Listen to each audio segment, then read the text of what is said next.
ഇങ്ങനെയുമുണ്ട് ഇവിടെ കുറേ ജീവിതങ്ങൾ. മണ്ണിനോടും തകർത്തു പെയ്യുന്ന മഴയോടും ചുട്ടുപൊള്ളുന്ന വെയിലിനോടും മരം കോച്ചുന്ന തണുപ്പിനോടും പടപൊരുതി മുന്നിൽ വരുന്ന പ്രതിസന്ധികളെ മനക്കരുത്തുകൊണ്ട് മറികടന്ന് ജീവിക്കാനായി പാടുപെടുന്നവർ.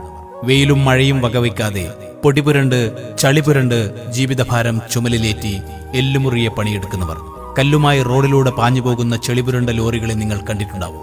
നിറയെ ലോഡുമായി പണയുടെ ആഴങ്ങളിൽ നിന്ന് വളയങ്ങളിൽ പിടിമുറുക്കി മുകളിലേക്ക് കയറിയെത്തിപ്പെടാൻ പണകളിൽ വണ്ടിപ്പണി ചെയ്യുന്ന ഡ്രൈവർമാർക്ക് വെറും ഡ്രൈവിംഗ് മാത്രം പോരാ, അതിലേറെ ഇടഞ്ഞ കൊമ്പനെ തന്റെ മനക്കെട്ടി കൊണ്ട് നേരിട്ട് അനുസരിപ്പിച്ചു നിർത്തിയ മെയ്ക്കരുത്തും മനക്കരുത്തും വേണം. ഒന്ന് പിഴച്ചാൽ അല്ലെങ്കിൽ ഒന്ന് പതറിയാൽ തീർന്നു കഥ. ഒരു തരത്തിൽ പറഞ്ഞാൽ ജീവിതം വെച്ചുള്ള പണിയാണ് പണകളിലെ ഡ്രൈവർമാരുടെ ജോലി. ഇതൊക്കെ താണ്ടി റോഡിലെത്തുമ്പോഴേക്കും ഏമാന്മാർ പെന്നും കടലാസുമായി റോഡിന്റെ ഏതെങ്കിലും കാട്ടുമൂലയിൽ നിന്ന് കൈനീട്ടുന്നുണ്ടാവും. കൈയും കാലും പിടിച്ച് കെഞ്ചിയാലും എന്തേലും കാരണം പറഞ്ഞ് 1000-ൽ കുറയാത്ത ഫൈൻ. താഴേക്കിടയിൽ ജീവിക്കുന്ന സാധാരണക്കാരായ ഒരുപാട് പേരുടെ ജീവിതോപാധിയാണ് പണകളിലെ ജോലി. കണ്ണൂർ ജില്ലയിലെ ഭൂരിഭാഗം സാധാരണക്കാരും ഈ മേഖലയിൽ പണിയെടുക്കുന്നു. മഴ തുടങ്ങിയതോടെ ഇവരുടെ കാര്യവും അതിദയനീയമാണ്. എപ്പോഴും പ്രതിസന്ധികളോട് പടപൊരുതി ജീവിതം മുന്നോട്ട് നയിക്കുന്നവരാണ് നമ്മുടെ നാട്ടിലെ സാധാരണ ചെങ്കൽ തൊഴിലാളികൾ.